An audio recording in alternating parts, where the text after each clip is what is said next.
Welcome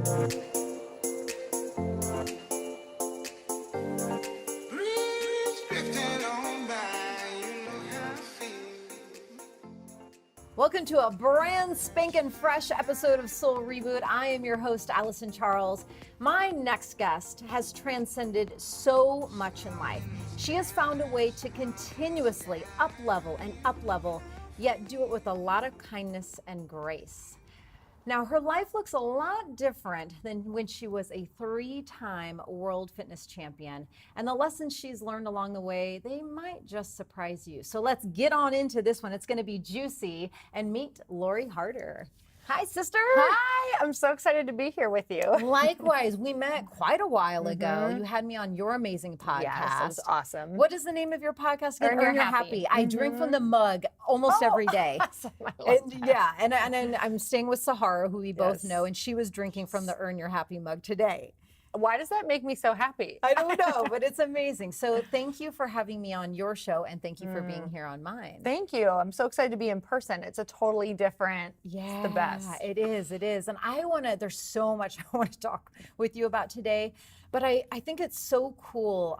The thing that strikes me almost the most about you is your drive.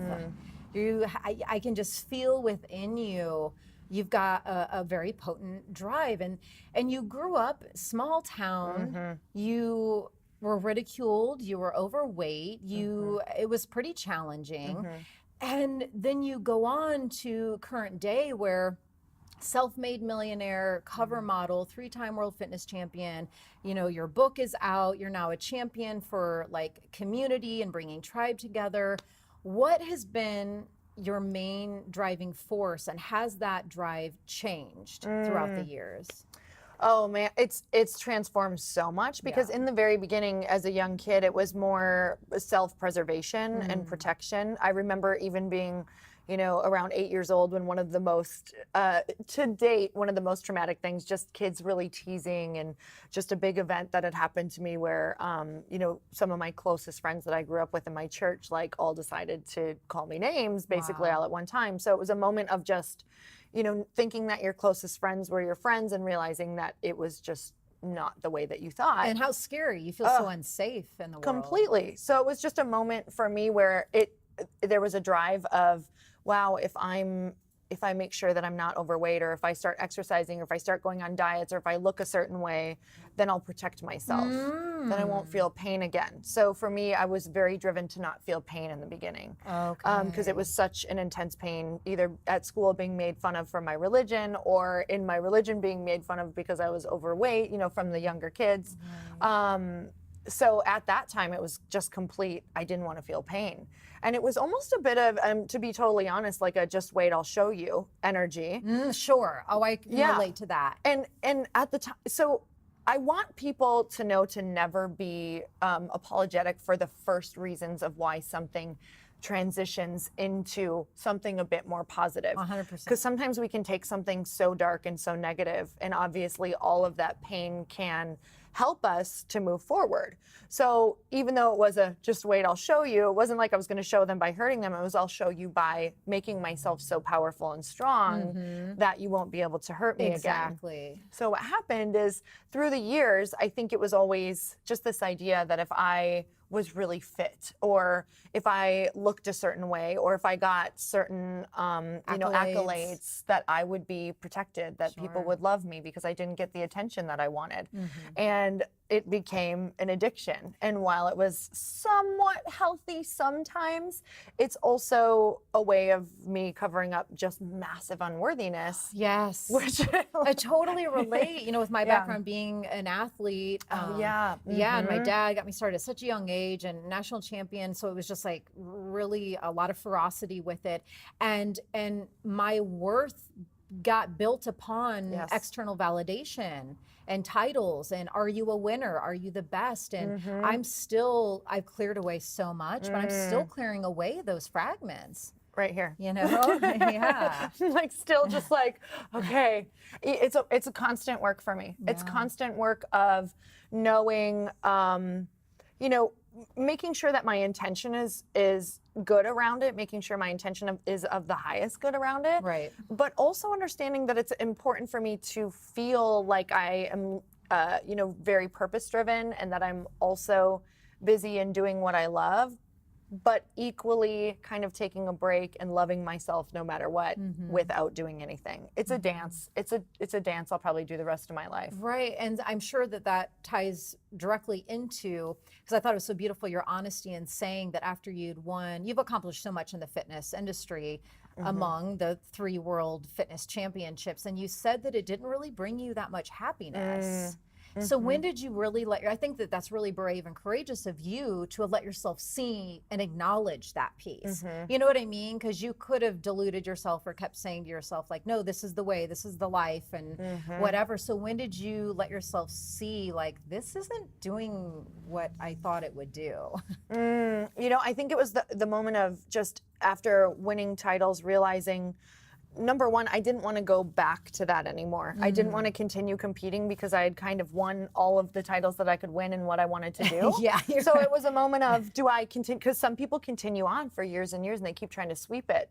And I just had this moment of, am I really enjoying this? Like, what is my intention behind it? What is my purpose? Do I need to prove something? And I had this moment of, I really, the whole purpose was to really, in the beginning, was to get over anxiety, was to reach a goal, was to prove something to myself. And I had done that already.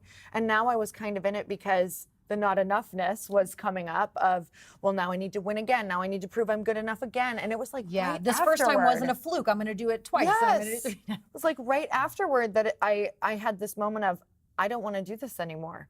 And this still isn't feeling like my highest purpose or my calling. So it was a moment of realization of, I could actually, I want to know if you had this, I could actually go back and maybe win again. But it's not fulfilling me. And the scary thing to do would be to pivot into the thing that I actually really want to do right now. 100%.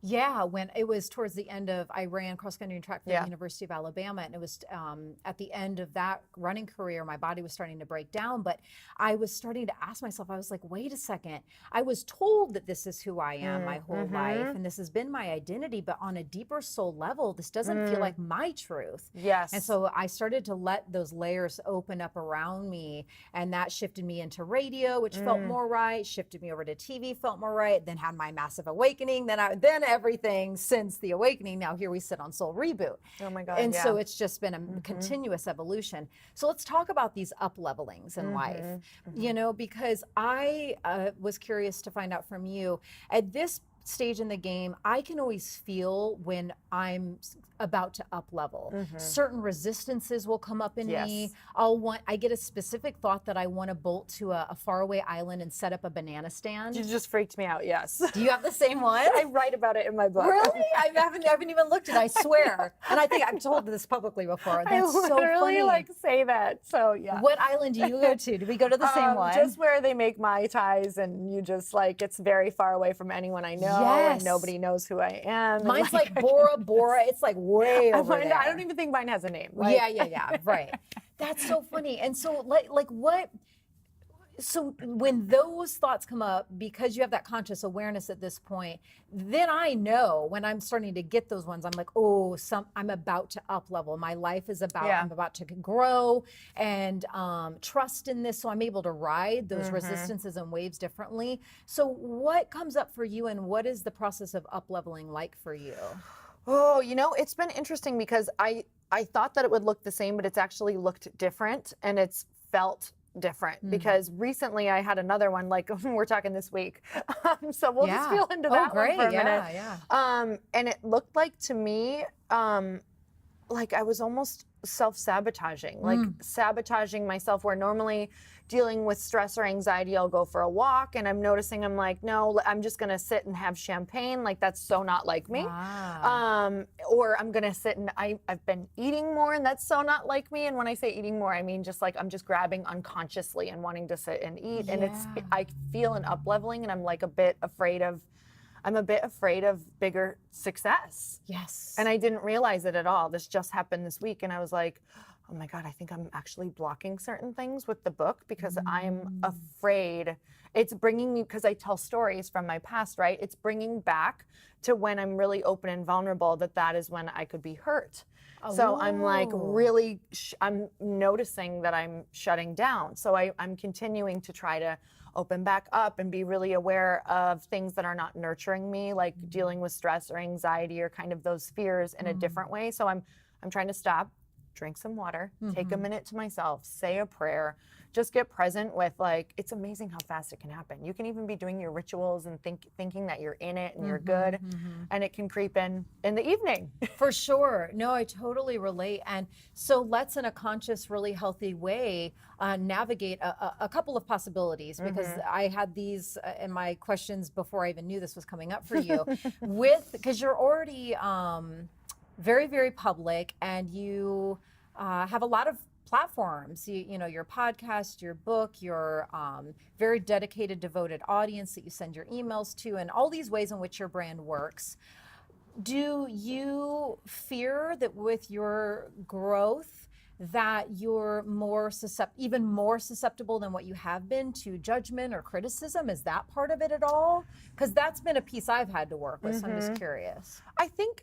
I do think it's that. I think it's when an onboarding of an all new audience who maybe you would not typically be reaching, who you don't speak to. Like, I noticed it happened with, you know, the TEDx talk, where just a whole new audience that aren't your people necessarily come in. There's a bit of a wave that can come. Yep. And I think this is so important for people to hear, because whenever you put yourself out there, your authentic self from the person maybe you've been displaying, you have this whole group of people who are like, wait a minute, we didn't know this part about you, or you've never shown this authentic part. We don't know if we like it, and we're going to tell you about it. But then they leave. But there's always that initial wave where you're kind of like, how do I deal with this? What's going on? And then if you just stay true to yourself and you really connect into your tribe, which is why I write so much about it. Yeah. If you really root down into yourself, into what you believe, into source, into energy, and stay really connected to your tribe, that wave will just kind of wash over.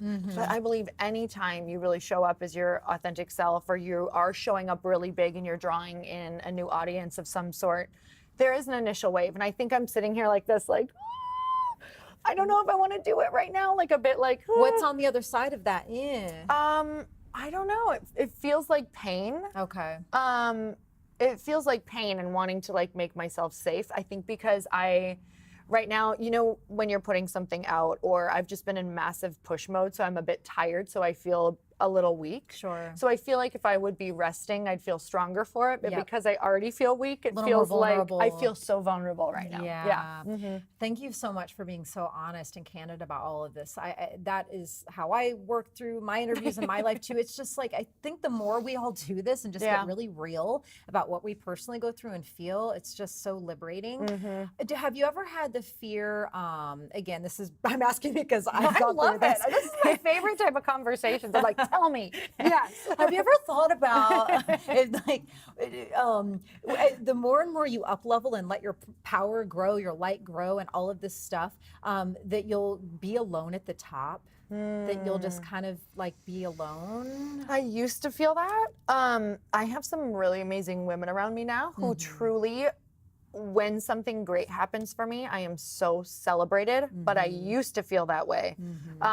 But using kind of all the different things that I talk about in the book, literally just how we connect and how we have an agreement to actually treat each other's wins as our own wins. Yes. And feeling into that. So, and it's funny because one of the women in my mastermind group right now, actually both of them are they are doing huge, amazing things right now and meeting the most incredible people that I want to be meeting. And I'm also doing amazing things, but this is these are my closest sisters. And I can still have a moment of, and then I go, what are you doing? Nothing good comes from that. Yes. Everything good comes from stopping, celebrating, and just giving all that you can to lift them up. And I feel it. It's an energy. It's a true energy. Again, I don't know what is going on between us, but I know exactly what you're saying. And I'm so glad that I have been working it so that I feel the second that little constriction comes in, Yes. that noise you just did, I notice it right away. Yeah. Then I open back up, breathe We into have it. to. I can, yeah. Get back to the truth, which is love and support and empowerment. And I'm so glad too that I do have it's a pretty small core, Yeah. but like a core of those people that I trust will truly fan my flame, you know, and not in any way kind of try to diminish it or tug Yes. it back or any of that stuff. That's so awesome. Which I'm sure was inspiration, because you could have written a book about a lot of different subject matters. But you chose this one, A Tribe Called Bliss. How did you land when you're meeting with your literary management team and you're just like, what's the book going to be about? How did you land on this one? So I had wanted to do a self-development book for a long time. And I had, to be honest, this book took me like 4 years. I'd written a whole book before this book. And I was like, this is the book. This is what it's going to look like. And then I get the deal over that book. And I end up reading that book thinking that I told them I only need 3 months. And they're like, you're a first-time author. We're going to give you 6. Hallelujah. Thank God they did. Because I end up reading that first book and I'd written it over 4 years. So 4 years, you're not even the same person. I read it and I was like, this is crap. Burn it. I cried that whole day, like chucked it in the garbage. I was like, my husband's like, what's wrong? I'm like, I'm a terrible author. And so I'm like, that's it. I'm going to kind of start over. I'm going to take the concept, but I'm going to start over. And before that, we had been running really hard in some of our businesses. And my husband and I said, well, let's just go away for 7 days, be super clear. Like, let's just clear out our brains, see what happens. Those sacred pauses. Oh my God. And I need to do more of them for sure. I'm terrible at them. But on the plane ride home, it was like a download and the name came. And afterward, what came was how it's structured. So I go to my husband, he has a drink in his hand, and I go, and he's like, what? I'm like, it's called A Tribe Called Bliss. And I think it's going to be done in a group because all of my ahas for over those 4 years that I had written the book were coming from this mastermind that I do every other Thursday for an hour. So every other Thursday for an hour for 4 years, me and this group of women who did not formally know each other, we met for the first time on our call that we decided to commit to, and we had these agreements. And I said, I'm going to write about this. I'm going to teach women this because this has gotten me literally through everything. And I really believe it was the whole way that I was able to feel so, come back from those failures so quickly, was to have such a soft place to land. And so what's one of your favorite gems or nuggets from your book that you want to let people know about? What can they learn in here? Because like we've been talking about, finding your tribe of people that you can truly trust, that really truly want to see you grow and shine even brighter, fanning the flames, all of that. It's so vital to have. What can they learn? How do we do some of this stuff? So I think one of the most important things is people are like, it's a book on tribe. I don't really know if I even struggle in that area, or I don't even know if I want to go there. But the most important thing is that you can deepen the relationships that you already have. You can deepen the relationship with yourself. There's something in the middle of the book called the 7 Sacred Agreements. And I really believe that the relationships that we are desiring are only going to happen by using agreements, by entering in and saying, I'd love to take our relationship deeper, or, hey, I'm so excited to meet you. I think you're amazing. And really, number one, stating how we feel. Love it. But then also saying, hey, I want to support you. I'm looking for someone to equally support me. I want my resources to be your resources, and I want your resources to be my resources. Like a really open agreement. Clear communication. Absolute clear communication. So the 7 Sacred Agreements talk about how to have it. I even have scripts in there because if you've never seen what clear communication looks like, you don't know how to have it. Right. It can be really weird. It can be awkward. So I talk about it with a script. I say all the feelings that can come after it. I even say like the list of things that can happen, that might come back to you, things that you'll be thinking that you did wrong. So different ways to kind of cope with after the conversations, because we all talk about wanting to have these conversations, but how do you deal with what happens after the boundary or after the conversation or after the ask and you get rejected? So there's a lot of that in there, just teaching how to have open conversations. Wow, this is so great. This is incredible. And I also know that you're a great manifester, and when you visualize something, you really have a knack of drawing that into your existence.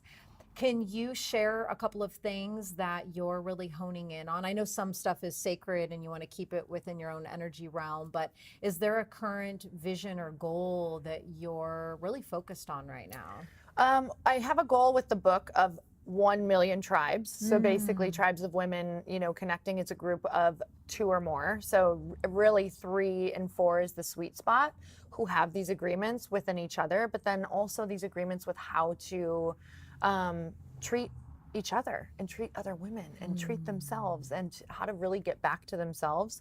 Because I believe if 1 million tribes existed out there, that would be, if we all understood how to talk to each other, how to support each other, I think the planet would totally elevate. So that's my goal for that, for the book right now. That's so beautiful. And I also really love, I don't know too much about it, but like the man that you're married to, you guys are both, entrepreneurs, and it seems like you guys must really empower each other. So I would love if there's anything you can touch on with that. I've been consciously single for a while, but really ready to receive in a partner for me that can really, again, empower me and want to see me in all of my goddessness and glory. So what's that been like for you? I just think it's so beautiful that you guys are both self-made millionaires, like multiple times over. That's really powerful. So how do you guys cheer each other on? What's that look like? Oh, massive communication. I mean, it's been challenging, I will tell you. We had a moment where I was working at home. I had left my gym that I had opened and started working at home. And my business was really growing. And what ended up was we wanted to kind of retire him from what he was doing, bring him to my business, because I knew his business mind would excel my business. And he ended up coming home, and like the first 6 months, we were like, we made a huge mistake. Like maybe we're not even supposed to be married. Because we had a new language, right? We had a language as husband and wife, but then we had to have a language as business partners.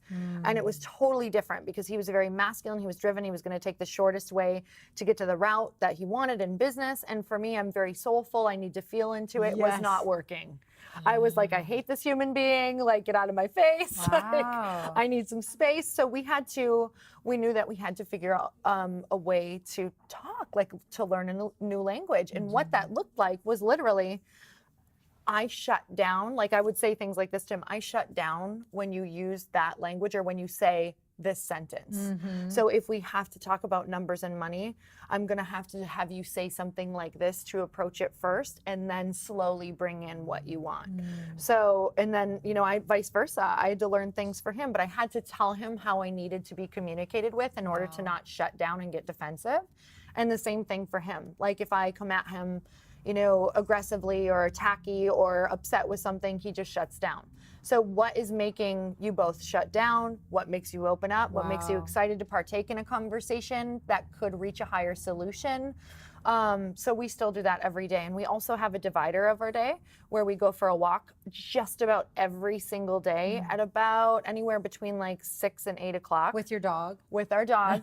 That divides business couple into the actual couple. Because I don't know about you, but when I'm in business mode, like if he even touches my hair, I'm like, don't touch me. Yeah, like, focusing right now. Yeah, I'm in business mode. So I have to like transition and also talk about the things. I wouldn't talk about the things that came up if I didn't go move my body and move through and move the energy. 45 minutes later, I'm telling him something I would never have told him before, you know? So really talk about transcending. Like you guys have had to really put in a lot of work to transcend those crunchy first things to get where you are now. It's daily. Wow, that's really, really cool. So I also, before we wrap, I would love to know, since this is Soul Reboot, I know there's a big spiritual side to you. And it initially began because you were very deeply within a certain religion. Yes. And so that was your upbringing in childhood, but it seems as if it's really evolved and changed. Yes. So how does the spiritual you function now? Like what practices do you do? What does it look like? Oh, what practices do I do? You know, I've really learned that life everything is spiritual. Everything. Yes. Right now is a completely spiritual moment between two people. Like everything that comes into your space can be used as growth. It can be seen as a miracle. It can be seen as a lesson. It can be seen as a way to transcend whatever emotion that you're in. And that's honestly where I'm at now, is really using, I used to think that it had to look a certain way. Yeah. And I really got locked into that actually when I started my spiritual journey about, I'd say really deeply, like 6 years ago. What started it for you? For me, I think it was, well, first of all, I went to Landmark Forum. Oh yeah, yeah. Okay, so I went there I think I was like 26 or 27 when I ended up going there, and it was like this whole world opened up of what is spirituality, right? But then really my first real touch on kind of like spirituality and just something that was different to me was, it was either Marianne Williamson's A Return to Love or it was Spirit Junkie. I can't remember which one I read first, Gabby Bernstein. And that just opened me up. I was like, okay, there's this whole world out here. What's going on? But I thought that I had to like do yoga, Kundalini, or drink green juice or wear like, you know, a turban. Right. And so I got stuck in that thinking that I needed to be that for a while. And while it was great and it was wonderful, I've now finally come back to like, I can like wear whatever I want. I can look however I want. I can act however I want. And this can all be a spiritual experience. Yes. And I think that's now it's kind of like my whole purpose and being is to say, I'm kind of trying to take really mainstream and let them know that they can be, you're absolutely just, you're spiritual as you are right now. Absolutely. So that's where I'm at now. Oh my God, I love that you just like drove it home with that. I have been witnessing the same, just peeling back layer by layer, just getting to just me, just my essence, releasing titles. I feel so good. Releasing labels, releasing more identities. And it's just like, it's just our essence. And everything is medicine. Everything is spiritual. I love that. Oh my gosh, I could talk to you for days and days. Where can everyone find you? Where can they get your book? You can find the book at atribecalledbliss.com, otherwise LoriHarder.com, and I love Instagram. It can be spiritual. You're great at it. You have a very I love writing memes. Like, you know, memes are spiritual for me. So. Yeah, and your podcast too. Oh, I love that. So good. Oh my gosh. Thank you for your honesty. It was so refreshing. Not that I guess I would have expected anything different, but I'm just, I'm really grateful that you came and just like laid it all out there very openly like you did. Thank you so much. Thank you so much. You just made my whole day. Yay. Thank you.